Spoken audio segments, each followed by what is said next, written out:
Dios te bendiga. Vamos a disfrutar de este poderoso mensaje en la boca del pastor Juan Carlos Harrigan. Oye, no te muevas, que esta palabra va a bendecir hasta el ruedo de tus pantalones o el ruedo de tu falda, pero no te muevas. Tienes que escuchar esta palabra, tienes que escuchar este mensaje hasta el final. Dios te bendiga.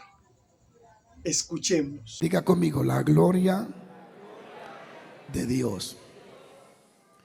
Estaba hablando hace unos minutos con un pastor llamado Francisco, allá en República Dominicana. Y antes andábamos mucho cuando yo estaba allá y predicamos en muchos pueblos del este. Muchas personas a veces creen que llegar a donde Dios pone a uno es de la noche a la mañana. Y literalmente son procesos, porque Dios no va a confiar la gloria en alguien que no ha probado primero y que no haya sobrevivido a los procesos. Y él me contaba una historia que yo ni siquiera me acordaba. Fue una vez que fuimos a un pueblo del este a predicar. Y tomamos un bus y el pasaje que pagamos, nosotros pensábamos, digámoslo así, el pasaje solo daba para ir al valle y la campaña era en Sabana de la Mal. Entonces el cobrador nos cobró el pasaje y cuando estábamos llegando al valle nos dijo, hasta aquí llega el dinero de ustedes.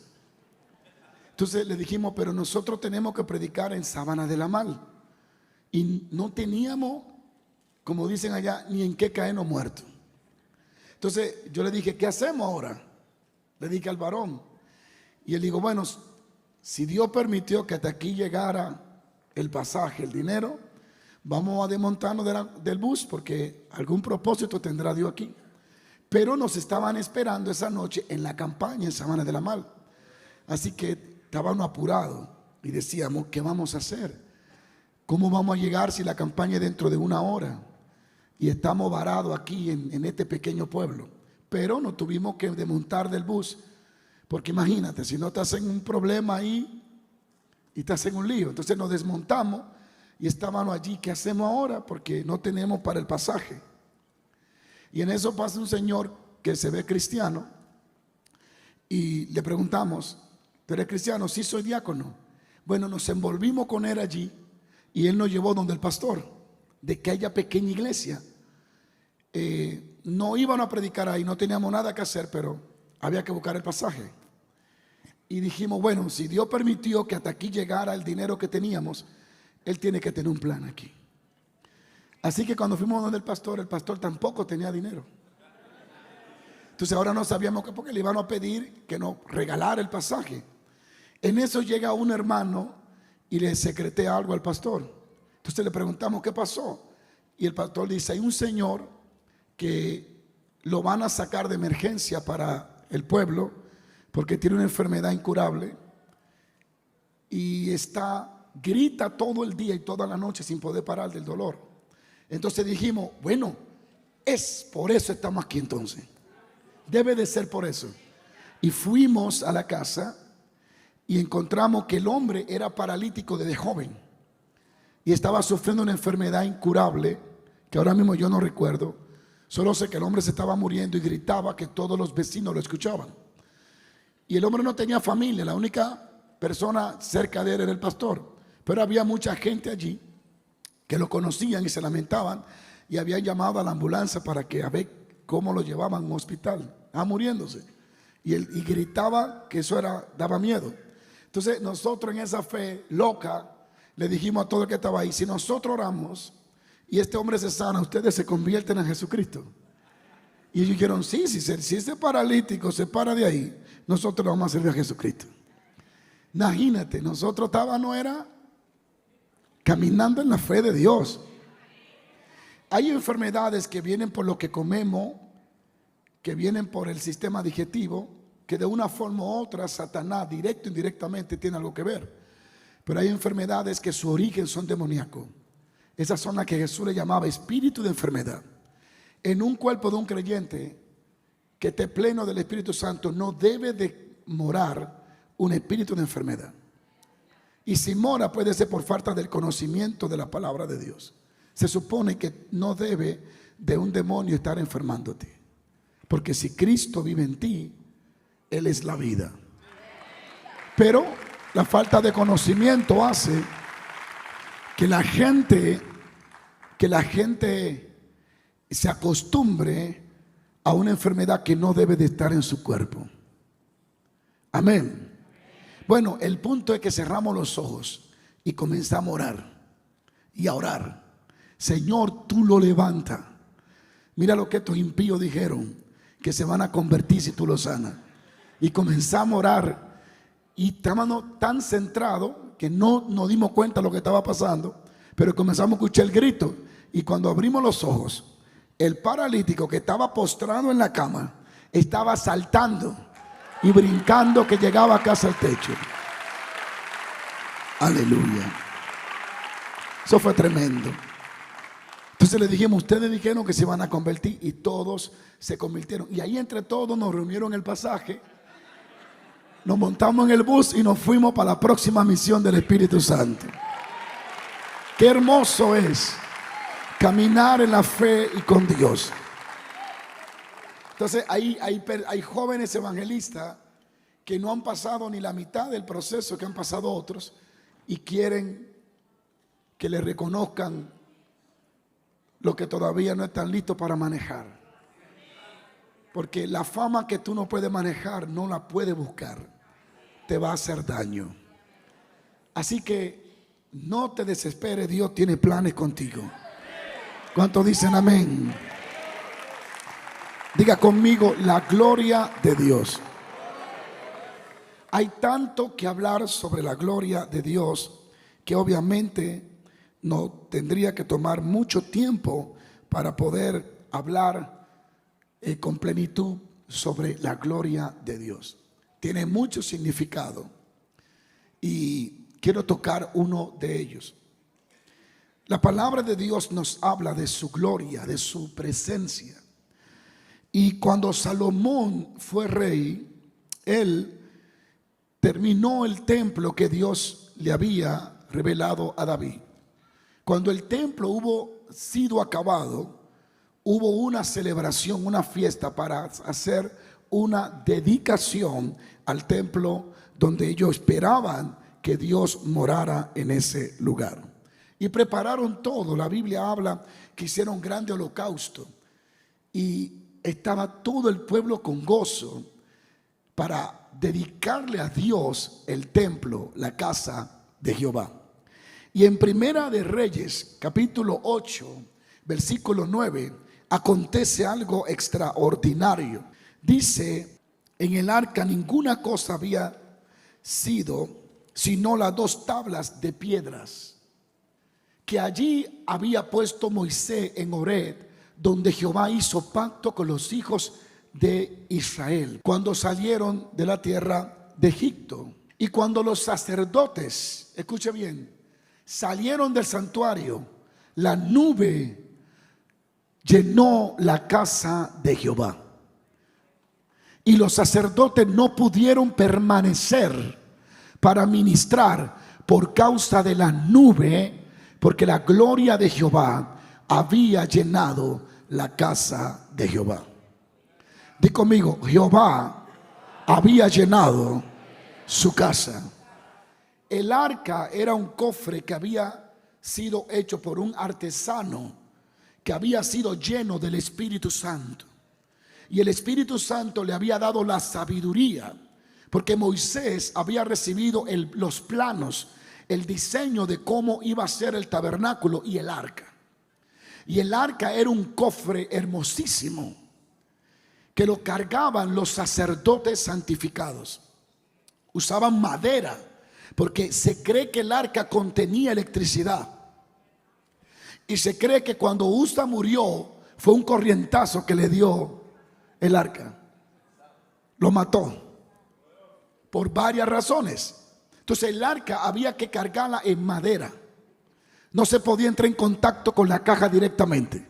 porque allí moraba la Shequina, la gloria de Dios. Sigo paro. El arca era algo especial, contenía la gloria de Dios o la presencia de Dios a un nivel.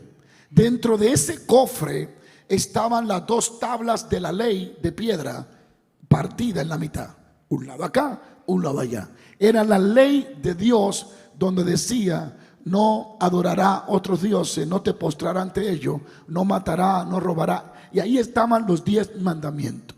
También estaba y permaneció la vara de Aarón, la cual siempre, nunca se secó mientras estuvo dentro del arca de Dios. Una atmósfera de gloria que había dentro de esa arca mantenía la vara de Aarón rebeldeciendo, floreciendo y echando almendra, sin ni siquiera tocar tierra, ni bono, ni agua. La gloria de Dios la mantenía viva, reverdeciendo. El tiempo no pasaba allí. Y también estaba un pedazo del maná que nunca se pudrió. Así que cuando lees esto, rápidamente aprendes que cuando está dentro de la gloria de Dios, nunca hay sequía. Siempre hay fruto. Nunca te envejece espiritualmente. Y no te corrompe. Porque el pedazo de maná se corrompía de un día para otro, pero el que estaba en el arca llevaba meses y no se corrompía. Por eso debemos procurar estar bajo la presencia de Dios, y estando en la presencia de Dios siempre vamos a reverdecer, siempre vamos a estar dando fruto. Alguien alabe a Dios. Y no habrá corrupción. Así de importante es estar bajo la presencia del Todopoderoso. Ahora, este cofre, que era una caja, tenía el propiciatorio, era una tabla hecha de oro. ¿Y cómo le explico esto? Esa tabla hecha de oro, que era la que tapaba el cofre, donde estaba la tabla de los mandamientos, la vara de Aarón, y estaba ahí el maná. Ya luego solo se quedó ahí la tabla de Moisés, que Dios le dio a Moisés. Ahora, esa tapa tenía encima de ella 2 querubines. Pero como ese artesano la hizo, se dice que hasta el día de hoy ningún artesano de oro pudiera hacerla. Con toda la tecnología que existe, nadie todavía puede hacer propiciatorio como lo hizo aquel hombre a quien Dios le dio espíritu. Y era que los querubines no estaban encima de la tabla, eran parte de la tabla. Usted está aquí todavía. No era que él vino y hizo 2 querubines y lo pegó, no, era que la tabla entera era parte de los 2 querubines. Sigo paro. Todavía un artesano de oro se dice que no lo puede hacer. Ahora, los querubines siempre estaban mirando hacia abajo, mirando los mandamientos. Esos querubines son vigilantes. Se cree que los querubines y los serafines son guardas o vigilantes de la gloria. ¿Se acuerdan en el huerto del Edén? ¿Qué pusieron? ¿Qué pusieron? Un querubín a cuidar ¿qué? A cuidar el huerto. Los querubines, una de las funciones son cuidadores de la gloria. Por eso Satanás le dicen querubín protector. Él tenía parte de esa participación. Los querubines estaban allí, pero estos querubines simbolizaban que siempre estaban mirando los mandamientos. Así que siempre miraban cómo el pueblo rompía los mandamientos. Y ellos estaban ahí simbolizando que observaban cómo el pueblo rompía los mandamientos, adorando dioses extraños y pecando. Ellos estaban observando los mandamientos de Dios. Pero algo sucedía cada año, y era que el sacerdote tomaba el becerro o el cordero y rociaba la sangre, y la sangre era vertida y caía en el propiciatorio. Así que los querubines, cuando miraban ahora, ya no miraban la rotura de la ley, sino la sangre. Alguien tiene que estar listo. Satanás sabe lo que significa la sangre. Tú pudiste haber roto los mandamientos, pero ya un cordero fue invertido ungido por ti. Y cuando Dios te ve, Él ve la sangre que está rociada sobre tu vida y sobre mi vida. Alguien diga aleluya. Alguien diga aleluya. Solo por medio de la sangre de Jesucristo tenemos acceso al lugar santísimo. Sigo paro. Ahora, la gloria de Dios, cuando tú lees lo que acabamos de leer, dice: los sacerdotes no pudieron permanecer para ministrar por causa de la nube, porque la gloria de Jehová llenaba toda la casa. Hay algo que la gente a veces no entiende y catalogan la gloria con una nube, porque en español se dice nube, pero en hebreo no es nube, en hebreo es Shekinah. Alguien no está aquí. La gloria de Dios no es un humo gaseoso que anda por ahí, una nube. Esa no es la gloria. La gloria es Él mismo manifestándose. Porque aquí dice, oiga esto, porque la gloria de Jehová había llenado la casa de Dios. Él mismo llenó la casa. La gloria de Dios no es solo una atmósfera, es una persona. Es Dios mismo caminando entre nosotros. Es Dios mismo manifestándose. ¿Hay alguien que pueda alabar a Dios? Yo quiero que alguien crea que hoy va a experimentar la gloria de Dios en su casa, que va a experimentar la gloria de Dios en su vida. Sigo paro. Ahora me dice, y me gusta esto, y dice: y la casa de Dios fue llena de la gloria de Dios. En Crónica lo dice de esta forma, en el capítulo 5 verso 14 dice: y no podían los sacerdotes estar allí para ministrar por causa de la nube. Recuerde que esa palabra nube en hebreo es Shekinah. No es un humo lleno de... No, es Shekinah, es Él mismo. Porque la gloria de Jehová había llenado la casa de Dios. Alguien diga aleluya. Y me asombra porque dice: Jehová había llenado la casa. Dios va a llenar esta casa y va a llenar tu casa. Cuando la gloria de Dios cae, no hay espacios vacíos. Cuando la gloria de Dios llega, no deja espacio vacío, lo llena todo. Por eso es, Virginia, que cuando llegó a la casa de Obedón, lo bendijo todo. Porque la gloria no puede estar en esta esquina y allá haber un vacío. Donde ella pisa, hasta las vacas paren mucho. Alguien tiene que alabar a Dios. Dile a alguien: prepárate, porque los espacios vacíos de tu vida se terminan. Dios no solo te va a bendecir económicamente, te va a bendecir espiritualmente. Cuando la gloria viene, lo completa todo. Aleluya. Sigo paro. Dice: y lo llenaba ¿qué? Todo. ¿Lo llenaba qué? Vamos a darle fuerte el aplauso al Señor. Fuerte el aplauso. Di conmigo: lo llenaba todo. Por eso la casa de Obedón todo fue bendecido. Porque donde está la gloria todo cambia, todo se llena. Sigo paro. Ahora hay algo interesante. En otra traducción lo dice de esta forma y se lo voy a leer. Dice: todos los sacerdotes allí presentes, sin importar el grupo al que pertenecían, habían cumplido con la ceremonia de preparación para poder presentarse ante Dios. Por su parte, los cantores se ubicaron al lado este del altar, y todos estaban de pie vestidos de lino fino. Entre ellos estaba Asaf, estaba Emán y estaba Jedutum, con sus hijos y familiares. Sus hijos y familiares. Esa es la voluntad de Dios, que no solo tú tengas contacto con la gloria, sino que tú, tu casa y tus hijos encuentren la gloria de Dios. Y dice: y todos ellos tocaban platillos, arpas y otros instrumentos de cuerdas. Junto a ellos había 120 sacerdotes que tocaban las trompetas. todos juntos alababan y daban gracias a Dios con el cántico que decía: alaben a Dios porque Él es bueno y nunca dejará de amarnos.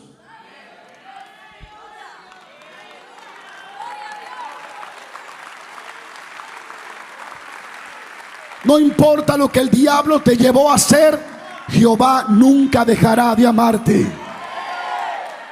Por eso es que en el hijo pródigo lo que resalta es el amor del padre, que a pesar de que el hijo desobedece, el amor del padre no cambia. El problema de la gente que juzga al que cae es porque ellos no conocen el amor del padre. Alaba lo que está vivo. El hijo pródigo hizo cosas incorrectas, pero el padre nunca dejó de amarlo, como Dios nunca dejará de amarte. Los sacerdotes cantaban: porque nunca nos dejará de amar, porque su amor es eterno, pitérrino y para siempre. Alguien diga aleluya. Dice: cuando los sacerdotes salieron del lugar santo, una nube llenó el templo. Era la presencia de Dios, la gloria, el chequina, lo que llamamos nube en español, el chequinar. No significa que sea nube que vemos, es una atmósfera que Él crea de su propia persona. Alguien diga aleluya. ¿Cuántos creen que su casa será llena de la gloria de Dios? ¿Cuántos creen que Dios le ama para siempre y no dejará de amarlos? Alguien diga aleluya. Ahora, hablar un poquito más para ya terminar. Peligroso cuando digo eso. Este cofre, esta caja que contenía estos querubines, los 10 mandamientos, el chequina de Dios, la gloria visible, porque la gloria de Dios es visible. La gloria de Dios, la presencia manifestada se puede percibir o sentir. La gloria se ve. Donde quiera que la gloria bajó, la gente vio algo. Porque la gloria condensa la atmósfera y hace que lo invisible se haga visible. Dios le había prometido a Aarón que nunca iba a faltar sacerdocio de su descendencia. Pero en el libro de Samuel, no le voy a contar toda la historia, Dios se enoja contra Elí, porque Elí permite que sus hijos hagan cosas que no va de acuerdo a su llamado. Ellos eran sacerdotes, pero comenzaron a comportarse como unos cualquiera, siendo sacerdotes de Dios. Yo creo que el sacerdocio de ellos vino por herencia, claro que sí, porque ellos nunca tuvieron una relación con Dios. Estos muchachos que pecan contra Dios deliberadamente, porque una cosa es pecar y otra cosa es mantenerse en el pecado voluntariamente. Dios envió un profeta y le dijo a Elí lo que iba a suceder. En eso Dios escoge a Samuel y lo levanta para sustituir a Elí. ¿Sigo paro? Se levanta Samuel, Dios lo levanta, Dios comienza a tratar con el muchacho, a usarlo, a darle palabra, a direccionarlo. De pronto surge una guerra de los filisteos. ¿De quiénes? Los filisteos era uno de los ejércitos que más estrago le podía hacer a Israel, porque eran parte de la tierra geográfica, estaban dentro del terreno de Israel. Le llamamos los enemigos de adentro. Ellos eran enemigos de adentro. Y a eso hay que tenerle más miedo que los de afuera. Cuando hablo de los de enemigos de adentro, no me refiero a personas aquí solamente. Me refiero al enemigo que tú tienes adentro. Contra eso que luchamos. Contra ese enemigo silencioso que no le decimos a nadie que peleamos una batalla con él. El enemigo, nosotros, dentro de nosotros hay dos personas. Está la carne y está el espíritu. Esa es una lucha continua y constante. ¿Sigo paro? Cuando Rebeca salió embarazada, todo en la Biblia tiene significado.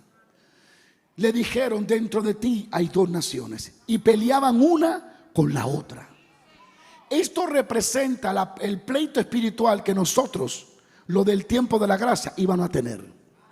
Recuerden que el Antiguo Testamento es como una sombra del Nuevo. Todo lo que ocurrió en el Antiguo Testamento era reflejando lo próximo que venía. Así que Rebeca tiene dentro de ella dos naciones, como tú tienes dos personas. O mejor dicho, dos naturalezas: la de Adán y la de Cristo, la espiritual y la carnal. Rebeca revela que siempre habrá una batalla entre uno y el otro. Pero Dios dice: el mayor le va a servir al menor. Esaú representa la carne. Por eso Esaú cazaba y todo lo que lograba era por su fuerza. Jacob todo lo que logra es por una gracia que porta encima. Esaú era fiero y valeroso y de fuerza. Jacob solo estaba en la recámara esperando que la gracia. Jacob decía: si es por fuerza yo no lo voy a alcanzar. Si es por ser un buen cazador yo no lo voy a alcanzar. Pero si la gracia de mi padre, si mi padre me bendice, aunque yo no sé cazar, yo voy a estar bendecido. Así que Jacob en mi mensaje, Jacob representa al Espíritu, a la naturaleza que es creada en nosotros, no por fuerza humana, sino por la gracia de Jesucristo. La naturaleza que alcanza la gracia de Dios por medio de Jesucristo. Esaú representa la fuerza, representa la carne, representa los logros por medio de mis méritos. Jacob no es cazador, Jacob apenas sabe cocinar. Pero resulta que el que hacía las cosas en la fuerza se queda sin la bendición, y el que no la hacía alcanza la bendición.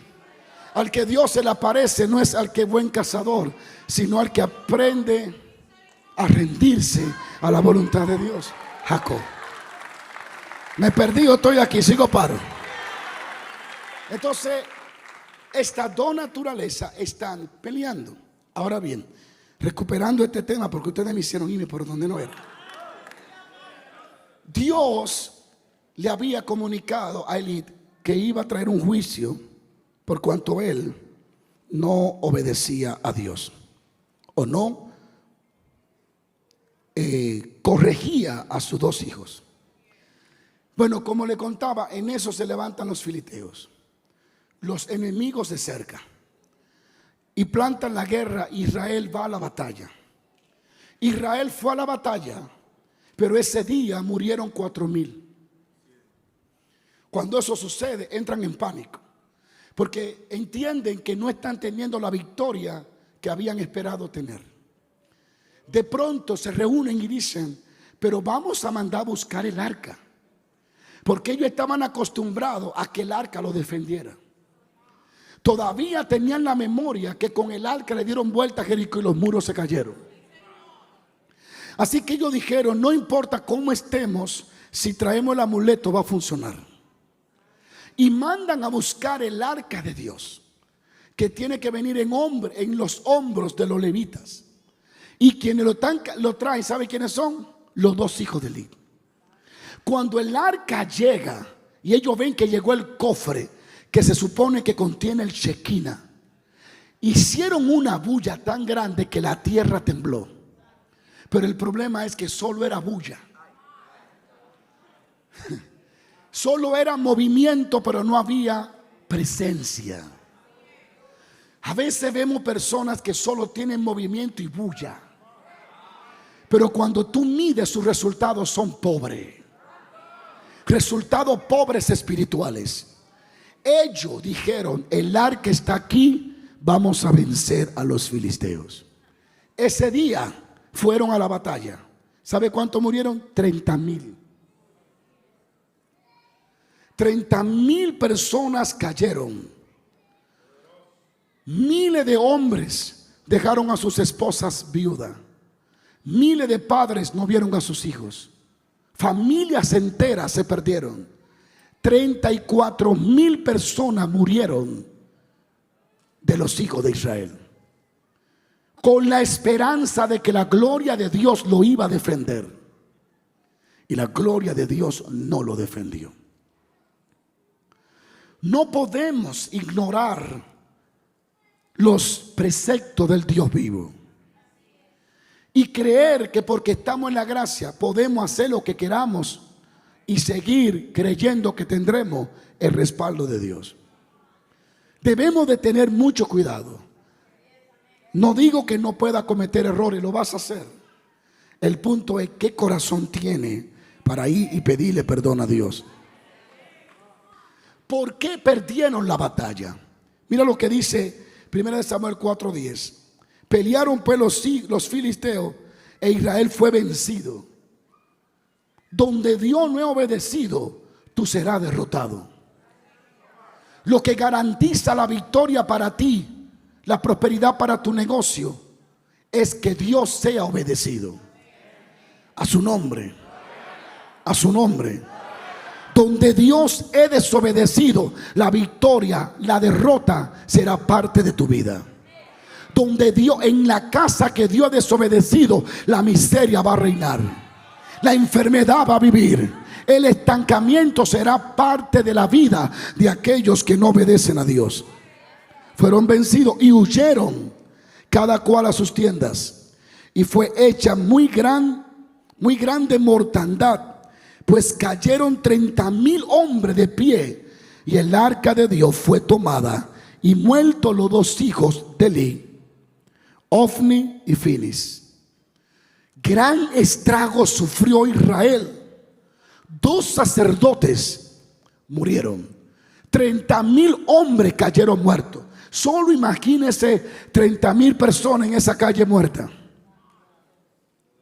30,000 personas mueren porque la gloria de Dios no lo defendió, porque no funcionó. ¿Cuál es el punto? ¿Por qué perdieron la batalla? ¿O por qué perdemos batallas? Este pueblo amado por Dios perdió la batalla por una sola razón: porque querían los resultados de Dios sin tener relación con Dios. Cuando queremos que funcione lo de Dios sin tener relaciones con Dios, una relación con Dios, viviremos de derrota. Y eso es lo que hoy se ha vivido en muchos lugares. Queremos resultados de Dios sin importarnos una relación con Dios. El arca no funciona cuando está sobre hombros corruptos. La gloria de Dios estaba en el arca, pero quienes la cargaban no eran dignos de ellas.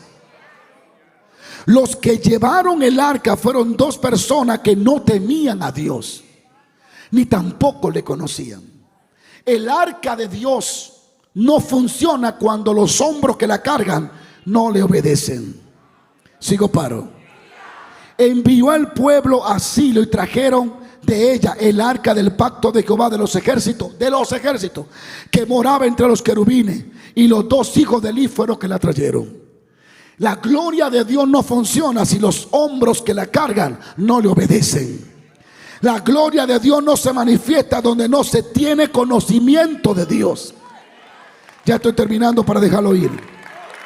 Sigo paro. Uno de los problemas de los hijos de Eli, ¿cuál era?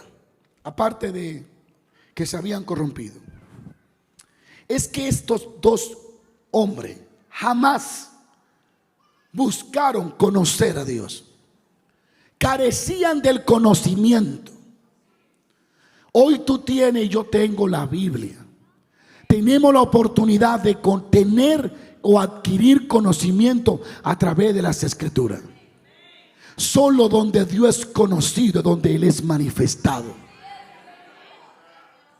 Cuando carecemos del conocimiento, los 2 hijos de Eli no tenían conocimiento. En 1 Samuel 2:12 dice: los hijos de Eli, dice, a pesar de ser sacerdote, no tenían conocimiento. Eran hombres impíos y no tenían conocimiento de Jehová. Esto es muy extenso, el conocimiento. Yo he descubierto que la única forma de que el poder que habita en mí se manifieste es cuando yo lo conozco. Hasta que tú no tienes conocimiento de lo que porta, lo que tú portas no se te va a manifestar. Las personas que comienzan a profetizar es porque reconocen que son profetas. Solo cuando nos interesamos en encontrarnos con Dios, nos encontraremos con nosotros mismos, con el modelo de Dios. La falta de conocimiento no nos permitirá disfrutar de las cosas que ya Dios nos ha dado. En Corintios dice que uno de los trabajos del Espíritu Santo es revelarnos lo que el Padre nos ha concedido. Sigo paro. La Biblia habla que Dios depositó en nosotros por el Espíritu Santo. Dentro de cada uno de ustedes hay un depósito del Espíritu Santo de Dios. Muchas personas hoy en día pecan con su lengua porque hablan deliberadamente lo que otro manipula. Estamos en un tiempo donde usted no puede llevarse de todo lo que oye y ve en las redes. Y prepárense, porque viene una temporada de la inteligencia artificial donde usted va a creer que fulano lo dijo y fulano nunca lo dijo. Si algunos de ustedes lo han visto como a este reportero Jorge Ramos han utilizado la voz en las redes y él nunca habló eso. Una tarjeta de crédito, lo han visto, y él dijo, y los grandes no saben cómo encontrar lo que lo hacen. Así que cuando usted escuche que un individuo saca de contexto y solo pone una palabra de un mensaje, no lo siga más, desconéctese de él, porque es un irresponsable cuya intención nunca ha sido defender el evangelio, sino distorsionar y hacerle daño a alguien para ello. Porque la generación de hoy tiene la desgraciada idea de creer que solo cuando otro cae es que ellos pueden levantarse. Eso se llama mediocridad espiritual. Yo no tengo que esperar que tú falles para que la gente crea que yo te he ungido. Cada uno tiene una porción dada por el Espíritu Santo. Sigo paro. Entonces la gente tiende, y usted se da cuenta porque ellos nunca atacan a un desconocido. No atacan al conocido. Porque ataquen a un desconocido para que lo hagan conocer. No, porque eso no genera view en su canal. Ay, Dios tenga piedad. Una vez yo estaba en una campaña hace como 15 años y no había para pagar el sonido y yo no tenía tampoco. Y nos vimos obligados por fe a levantar una ofrenda en el retiro. Y gracias al pueblo que se desbordó y ofrendó, yo no salí preso. Porque la ofrenda que se levantaba en la campaña no daba ni siquiera para nosotros comer. Eso fue en Puerto Plata. Alguien tomó el video cuando yo estoy levantando la ofrenda sin preguntar el por qué y para qué. Miren cómo el engaño, usted ve, se está haciendo rico. En ese tiempo estábamos en una malaria. Suerte que la gente de Puerto Plata salió y dijo, no, ustedes se equivocaron. Esa ofrenda, y el dueño del sonido de esa ofrenda fue para pagarme a mí. Sigo paro. Las personas que carecen del conocimiento de lo que Dios le ha dado siempre están pendientes en lo que hace Pepe. Porque cuando tú tienes conocimiento de lo que tú tienes, tú estás buscando la forma de desarrollar lo que tienes.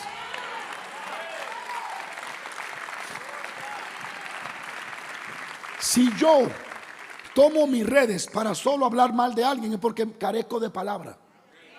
Porque si yo me encuentro con Dios todos los días, yo estoy seguro que no me va a hablar de Pepe, me va a hablar de lo que Él quiere que yo le diga al mundo de parte de Dios. Sigo paro. Yo me reía con un pastor y le decía, esto es impresionante, esto da risa. Yo estaba en un lugar en Santo Domingo, estaba cayendo un aguacero y la iglesia del pastor Ponciano, un hombre de Dios, está muy organizado todos, son gente organizada y decente. Cuando yo salí, tenían sombrillas, ¿sabes lo que es sombrilla? Paraguas. A todo el mundo. Y a mí me esperaron y yo salí. Y un muchacho, yo no sé, no lo conozco, tenía un video grabando. Y yo dije, ¿quién es este? Pero bueno, está grabando, tiene libertad.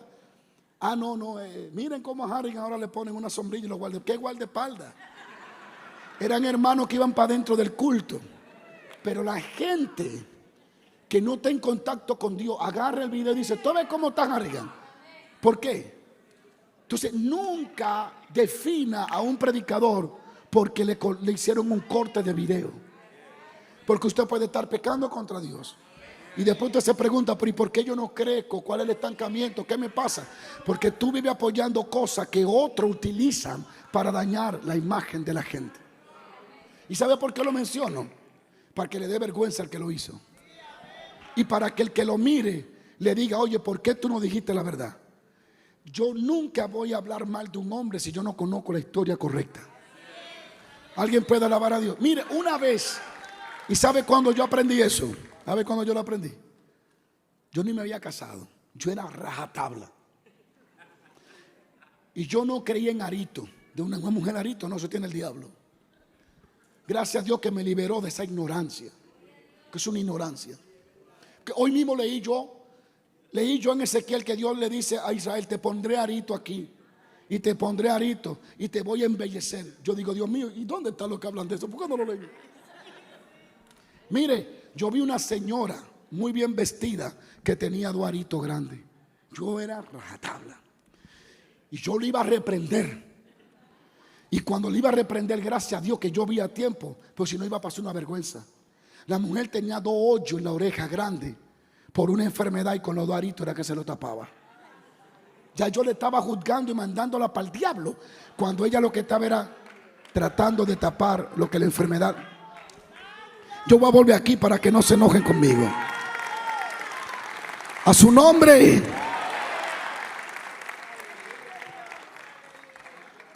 Así que mueren 34,000 personas. Ya estoy terminando. La gloria de Dios no funcionó. El arca de Dios no hizo nada. Ustedes conocen la historia. Se la llevaron los filisteos y allá, y el arca hizo estrago. Cuando esto se armó, que murieron 34,000, que los dos hijos de Eli mueren, llega un mensajero ahogándose a donde está Eli, que tiene 99 años, que ya no ve. A esa edad cualquiera pierde los ojos. Y Eli le dice, ¿qué pasó? ¿Qué sucedió? Porque Eli, a pesar de no estorbar a sus hijos, amaba el arca de Dios. Y tenía un corazón para Dios. Entonces aquel joven le dice, Israel huyó delante de los filisteos. Y él está tranquilo. Ok, ¿qué más?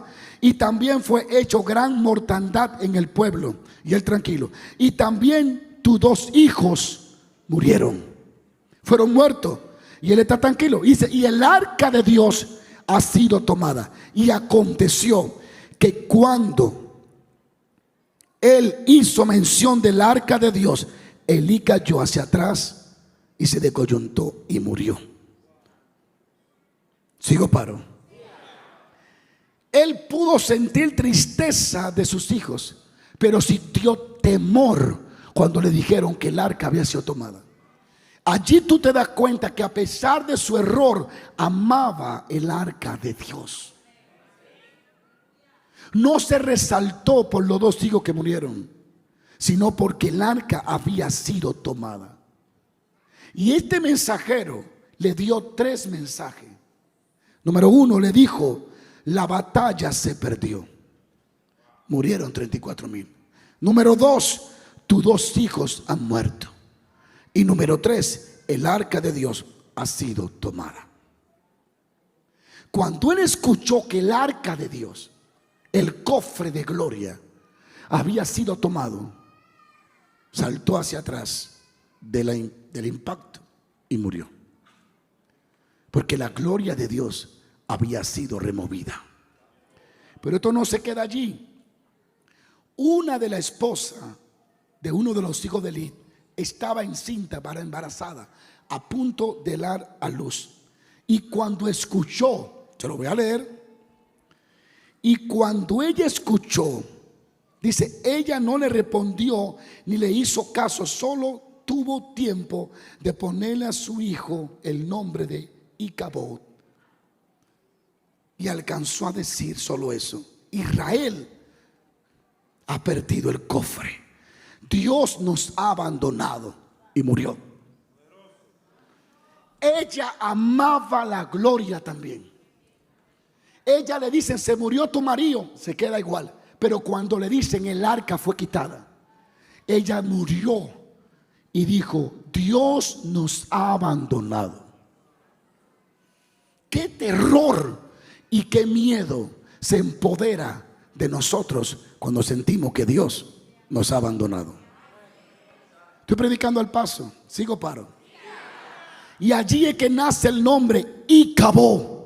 La gloria fue traspasada, la gloria fue tomada. Y llamó al niño Icabod diciendo, traspasada es la gloria de Israel por haber sido tomada el arca de Dios. Sigo paro.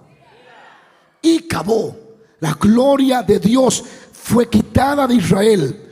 El arca se le permitió a los filisteos llevársela. Y el arca representaba la presencia de Dios manifestada, la gloria de Dios. No importa cuán bellos seamos, esto solo da un mensaje. No importa cuán hermosos sean nuestros templos, cuánto crezca el concilio, cuánto dinero tengamos, no importa que el templo sea el más grande que haya en Estados Unidos.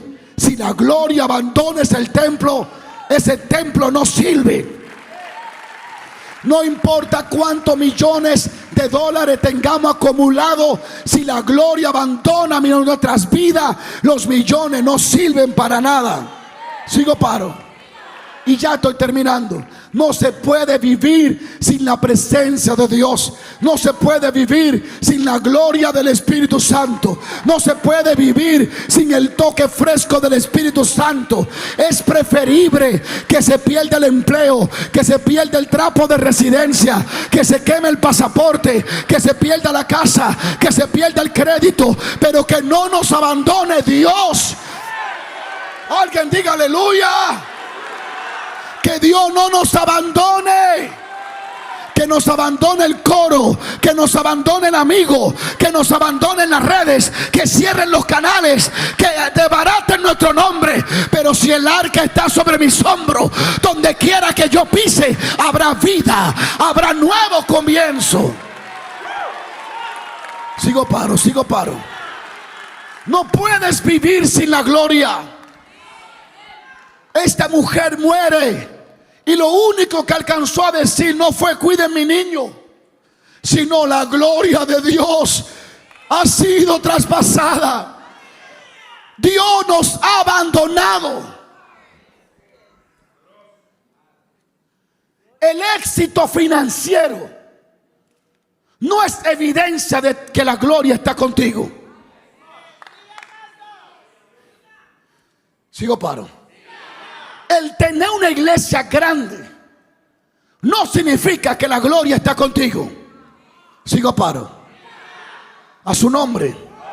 Hay una muy mala interpretación de lo que es caminar en gloria. El hecho de que tenga muchos views no significa que la gloria está contigo. Sigo paro. Sigo paro. Donde la gloria está, hay vida. Donde la gloria está, hay cambio, hay transformación. Donde la gloria está, no hay estancamiento. Donde la gloria está, no hay que pagar para que la gente hable bien de ti. Donde la gloria está, no hay que comprar view, Virginia. Donde la gloria está,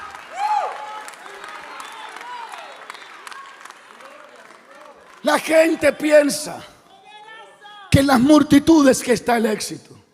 El éxito está en la gloria, en el chequina de Dios. Y yo voy a hablar después más profundo de esto, solo un repasito que le estoy haciendo. Cuando caminas bajo la gloria, alguien tiene que alabar a Dios. Con un megáfono estremece el estadio. El que tiene gloria con sonido, sin sonido, sacude el lugar. Alguien no está aquí. Hay gente con sonido bueno pero sin gloria. Hay gente con mucha fama pero sin gloria. Hay gente con mucho dinero pero ya no hay chequina. La gloria le fue quitada.